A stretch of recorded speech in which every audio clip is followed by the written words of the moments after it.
Good afternoon everyone. मैं रूमा सिंह आज फिर आप सभी के समक्ष गिरधर कविराय की कुंडलियाँ प्रस्तुत करने जा रही हूँ। गिरधर कविराय जो कि कुंडलियों के लिए प्रसिद्ध थे, 18वीं शताब्दी में लिखने वाले गिरधर कविराय, इनकी भाषा सरल और सहज थी। नीति के विषय में लिखते थे, अर्थात उनके कुंडलियों में व्यवहार का ढंग, वैराग्य भरा जीवन, अध्यात्म के विषय में लगभग 500 से अधिक कुंडलियाँ संकलित की गई है, जिसका नाम है गिरधर कविराय की ग्रंथावली। इनकी भाषा सरल, सहज, व्यवहारिक तथा सीधी सादी है। तो आइए देखते हैं हम गिरधर कविराय की कुंडलियाँ। लाठी में गुण बहुत है, लाठी में गुण बहुत है, सदा राखिए संग, गहरी नदी नारी, जहाँ तहाँ बचावे अंग, जहाँ बचावे अंग, झपटी कुत्ता कह मारे, दुश्मन दावागीर, होए तिनहु को झारे। कह गिरधर कविराय, सुनो हो धूर के बाठी, सब हथियार न छाड़ी, हाथ मह लीजे लाठी। अर्थात इस कुंडली के माध्यम से उस समय की जो सामाजिक व्यवस्था थी, उस समय जो रहन सहन था, उसके अनुसार लाठी का बहुत महत्व था। लाठी के महत्व को इस कुंडलियों में बताते हुए गिरधर कविराय जी कहते हैं कि लाठी में बहुत गुण हैं। लाठी में इतने गुण हैं कि हमें हमेशा उसे अपने पास रखना चाहिए। सदा राखिए संग, राखिए का अर्थ है रखना, संग यानी साथ। गहरी नदी नार, अर्थात गहरी नदी की गहराई मापने के भी काम आ सकता है लाठी। जहाँ तहाँ बचावे अंग, नारी जहाँ तहाँ, नारी अर्थात नाली, एक प्रकार का नाला अगर है तो लाठी से हम देख सकते हैं कि उसकी गहराई कितनी है। तो इस प्रकार से लाठी हमारी सहायता कर सकती है। तहाँ बचावे एवं झपटी कुत्ता कह मारे, अर्थात ऐसी अवस्था में जब कुत्ता हमारे ऊपर प्रहार करता है, यदि लाठी हमारे पास है तो हम कुत्ते से अपने आप को, स्वयं को बचा सकते हैं। कविवर गिरधर कविराय जी कहते हैं, दुश्मन दावागीर, होए तिनहु को झरे, अर्थात गांव में कभी ऐसा हो सकता है, कुत्ते के अलावा मनुष्य भी हमारे दुश्मन हो सकते हैं। कोई भी जानवर अगर हमारे समक्ष आता है, सोते समय रात को अगर हम लाठी अपने पास रखेंगे तो ऐसी परिस्थिति में हम दुश्मन, दावागीर, अर्थात कोई भी दुश्मन हमारे ऊपर धावा करता है, प्रहार करता है, तो ऐसी अवस्था में हम अपने आप को उससे बचा सकते हैं। गिरधर कविराय कहते हैं, सुन धुर के बाठी, अर्थात हे मनुष्य, आप मेरी बात को ध्यान पूर्वक सुनो और सभी अस्त्र शस्त्र जितने हैं, सब हथियार न छाड़ी, हाथ में लीजिए लाठी, अर्थात जितने भी हथियार है उसे छोड़कर यदि आप सिर्फ लाठी हाथ में रखते हो तो उससे आप अपना अच्छे प्रकार से रक्षण कर सकते हो, आप अपनी रक्षा कर सकते हो। तो गिरधर कविराय की पहली कुंडली के माध्यम से गिरधर कविराय जी ने हमें बताया है कि लाठी के बहुत गुण हैं, वो किस प्रकार से हमारी सहायता कर सकता है। दूसरी कुंडली में हम देखेंगे, पहले कुंडली के माध्यम से उन्होंने लाठी की विशेषता बताई है, लाठी में कौन कौन से गुण हैं और किस प्रकार से लाठी से हम अपनी सहायता कर सकते हैं, लाठी किस किस प्रकार से हमारे काम आ सकती है। दूसरी कुंडलियों में उन्होंने अपनी कमरी अर्थात कंबल की विशेषता बताई है। तो देखते हैं कुंडली। कमरी थोड़ी दाम की, दाम अर्थात मूल्य, कमरे थोड़े दाम की, बहुते आवे काम। कंबल जो है कम मूल्य में मिलता है लेकिन फिर भी हमारे बहुत काम आता है। तो देखते हैं किस किस प्रकार से कंबल हमारे काम आता है। खासा मलमल वाफ्ता, उनकर राखे मान, उनकर राखे मान, बंद जह आड़े आवे, अर्थात जो मलमल के वस्त्र हैं, अलग अलग प्रकार के कपड़े हैं, हम उस कंबल में उससे भी बांध कर रख सकते हैं, सुरक्षित रख सकते हैं उसे। बकुचा बांधे मोट, राति को झारी बिछावे, अर्थात ऐसी स्थिति में जब हमारे पास सर के नीचे रखने के लिए कुछ नहीं है तो हम कंबल को मोड़ के उसको अपने सिरहाने पे रख के सो सकते हैं। कहते हैं राति को झारी बिछावे, अर्थात अगर ग्रीष्म ऋतु है, गर्मी का मौसम है, तो ऐसी परिस्थिति में भी कंबल हमारे काम आ सकता है। ऐसी परिस्थिति में हम कंबल को बिछाकर उस पर शयन कर सकते हैं, उस पर हम सो सकते हैं। बकुचा बांधे मोट, राति को झारी बिछावे, झारी यानी झाड़ कर, बिछावे का अर्थ है बिछाना। कह गिरधर कविराय मिलत है थोड़े दमरी। दमरी का अर्थ है मूल्य, दाम, अर्थात ये थोड़े मूल्य में मिलता है, कम दाम में मिलता है। कविवर गिरधर कविराय जी कहते हैं, गिरधर जी कहते हैं कि ये थोड़े मूल्य में मिलता है, लेकिन सब दिन राखे साथ बड़ी मर्यादा कमरी, अर्थात ये सब प्रकार से हमारी मर्यादा की रक्षा करता है, सब प्रकार से हमें बचाता है। कम मूल्य में मिलने के बाद भी इसका कितना महत्व है। तो दूसरे कुंडली के माध्यम से गिरधर कविराय ने कंबल के महत्व को बताया है। कंबल अर्थात कमरी, आपके परीक्षा में 2-3 बार ये प्रश्न पूछा गया है। कमरी का अर्थ क्या है और दमरी का अर्थ क्या है। दमरी का अर्थ होता है दाम और कमरी का अर्थ है कंबल। ठीक है, तो अगले गिरधर की अगली कुंडली के साथ हम आगे बढ़ते हैं। गुण के गाहक सहस नर, बिन गुण लहे ना कोई, अर्थात अगर आपके अंदर गुण है तो सब आपको पूछेंगे, लेकिन आपके अंदर गुण नहीं है, आपके अंदर कोई क्वालिटी नहीं है, तो आपको कोई नहीं पूछेगा, आपका कोई सम्मान नहीं करेगा। कहते हैं जैसे कागा कोकिला, शब्द सुने सब कोई। कागा का अर्थ है कौवा और कोकिला का अर्थ है कोयल, अर्थात कागा और कोकिला इनकी ध्वनि जो है, आवाज जो है, शब्द जो है, सब सुनते हैं। शब्द सुने सब कोई, कोकिला सबे सुहावन, कोयल की आवाज सबको सुहावनी लगती है, प्यारी लगती है, मीठी लगती है। लेकिन अगर वही हम देखें, कौवे की आवाज सबको कर्कश लगती है, कानों में चुभती है, जल्दी कोई कौवे की आवाज सुनना पसंद नहीं करता। कहते हैं शब्द सुने सब कोई, कोकिला सबे सुहावन, कोकिला सबको सुहावन लगती है।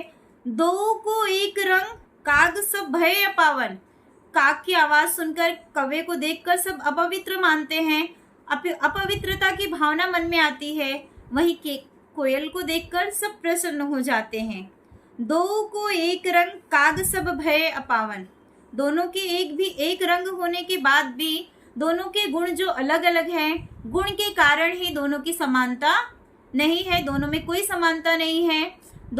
वहां पे जहाँ पे कौवे को अपावन, अपवित्र माना जा रहा है, वहीं पे कोयल की आवाज सुनने के लिए सब बेचैन हुए जा रहे हैं।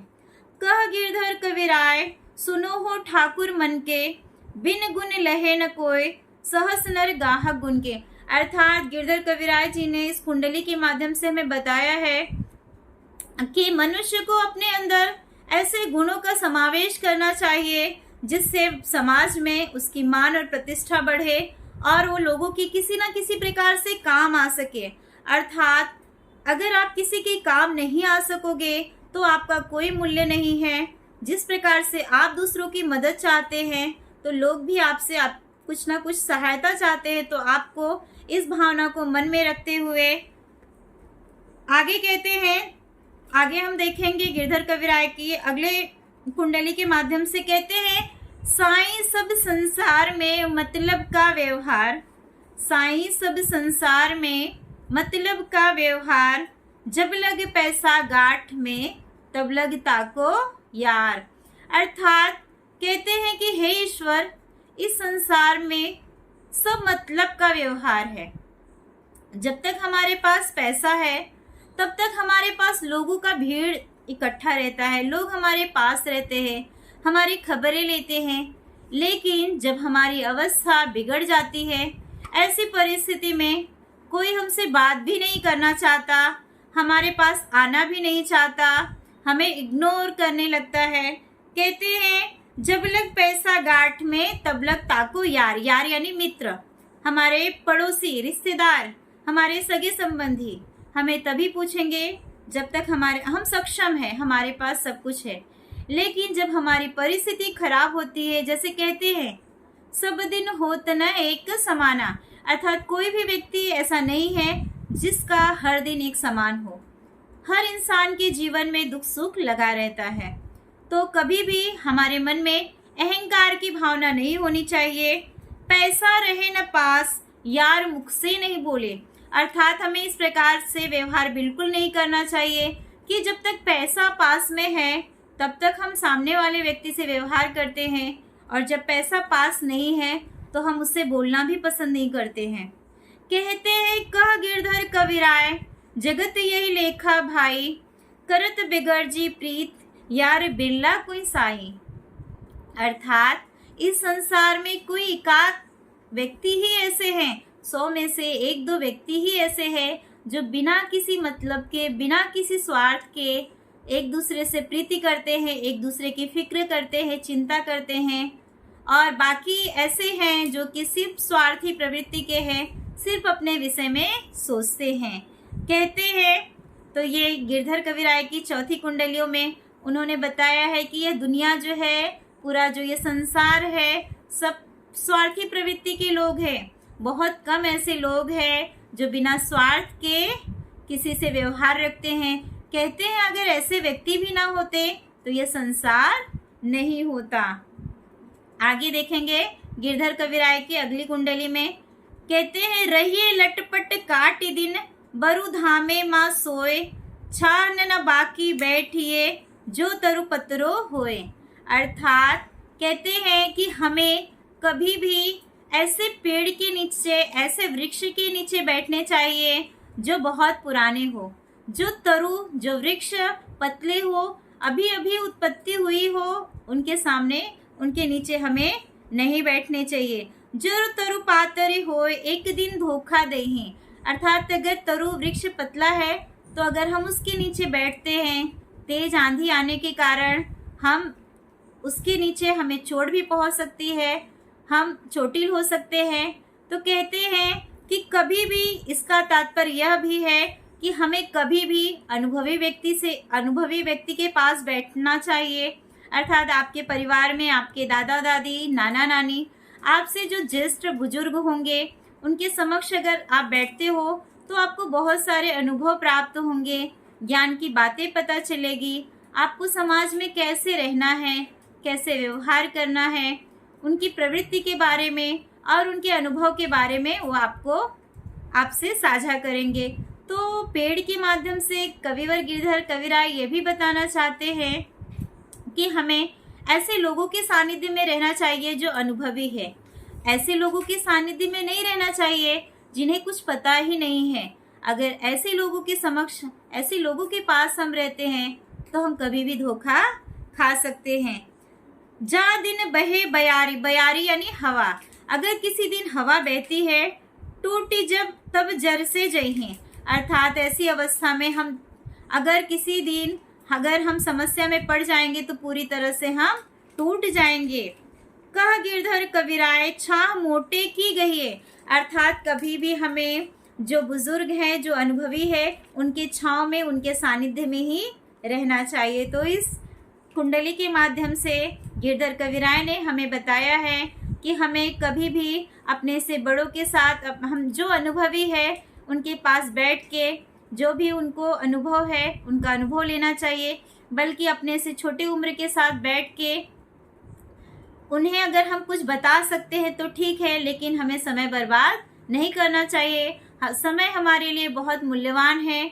अगर हम समय को बर्बाद करते हैं तो एक बार अगर समय चला गया तो वापस नहीं आएगा। कहते हैं अगली कुंडली के माध्यम से गिरधर कविराय कहते हैं पाती सब झर जाए तो छाया में रहिए, पानी बाढ़े नाव में घर में बाढ़े दाम। अर्थात पानी नाव में जब बढ़ने लगता है तो उसी समय हमें समझदारी से काम लेना है और नाव से पानी निकाल के बाहर कर देना है। अगर हम ऐसा नहीं करते तो हम डूब सकते हैं। जिस प्रकार से अगर हमारे घर में, वही दो बातों को एक साथ जोड़ते हुए कहते हैं, अगर हमारे पास घर में धन अलग बहुत ज़्यादा हो जाता है तो ऐसी अवस्था में हमें परोपकार करना चाहिए। हमारे मन में परोपकार की भावना होनी चाहिए। जो ज़रूरतमंद है, आपको लगता है कि इनको आवश्यकता है, तो ऐसे लोगों को हमें क्या करना चाहिए, उनकी आवश्यकताओं की पूर्ति कर देनी चाहिए। दो हाथ उलीचिए यही सयानों का। ये जो होशियार लोग होते हैं, जो सयाने होते हैं, उनका यही काम है कि जिस प्रकार से नाव में पानी भरने से उसको दोनों हाथ से अगर हम उलीचते तो हम बच सकते हैं, ठीक उसी प्रकार से अगर हमारे पास बहुत धन हो गया है तो हम जितना ज़्यादा अच्छी तरीके से जो है उसे लोगों के परोपकार में लगाएंगे, उतनी ज़्यादा अच्छी तरीके से जो है हम लोगों के काम भी आएंगे। और पर स्वार्थ के काज शीश आगे धर दीजिए। पर स्वार्थ यानी दूसरों के लिए हमेशा अपने आप को आगे कीजिए, परोपकार के लिए अपने आप को हमेशा आगे कीजिए। गिरधर कविराय जी कहते हैं, बड़न की यही बानी, अर्थात जो बड़े हैं, जो बुजुर्ग है और जो अनुभवी है, उनका कहना है कि ऐसे लोग हमेशा सुखी रहते हैं, आगे बढ़ते हैं, जो दूसरों की हमेशा सहायता करते हैं। चलिए चाल कुछ सुचाल राखिए अपना पानी, और हमें हमेशा अच्छे मार्ग पर चलना चाहिए और अपनी इज्जत को बचाकर रखना चाहिए, अपने मान और सम्मान को बना के आगे बढ़ना चाहिए। आप देखते हैं गिरधर कविराय के अगली पंक्ति, जो कि अंतिम पंक्ति है, अंतिम कुंडली है। कहते हैं, राजा के दरबार में जइए समया पाए, साईं तहाँ न बैठिए जह को दे उठाए।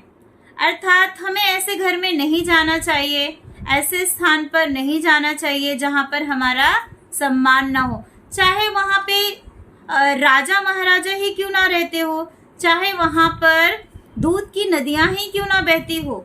अर्थात जहाँ पे घर संपन्न हो, राजा का दरबार हो, लेकिन वहाँ पर हमारा रिस्पेक्ट नहीं है, सम्मान नहीं है, आदर नहीं है, ऐसे स्थान पर हमें कभी नहीं जाना चाहिए। जो को दे उठाए बोल अनबोले रहिए। अर्थात जहाँ आपको बिना कारण कोई आपको जलील कर रहा है, बिना बात के आरोप कर रहा है आपके ऊपर और आपकी निंदा कर रहा है, आपके समक्ष आपकी बुराई कर रहा है, ऐसे स्थान पर आपको कभी नहीं जाना चाहिए। कह गिरधर कविराय समय सो कीजिए काजा। अर्थात कोई भी कार्य आपको समय के अनुसार करना है। अति आतुर नहीं होए बहुरी अन खैहे राजा। अर्थात कितने भी बड़े राजा हो, कितने भी सम्मानित राजा हो, हमें उनके दरबार में तभी जाना चाहिए जब हमारा वहाँ सम्मान हो। अर्थात यह इस बात को भी बताता है कि हमें ऐसे घर में ही जाना चाहिए जहाँ पे आपका आदर सत्कार किया जाता है। ऐसे घर में, ऐसे स्थान पर आपको कभी नहीं जाना चाहिए जहाँ पर आपको देख के लोग अप्रसन्न हो जाए, अर्थात आपको देखते ही लोग दुखी हो जाए। आपको ऐसे स्थान पर कभी नहीं जाना चाहिए।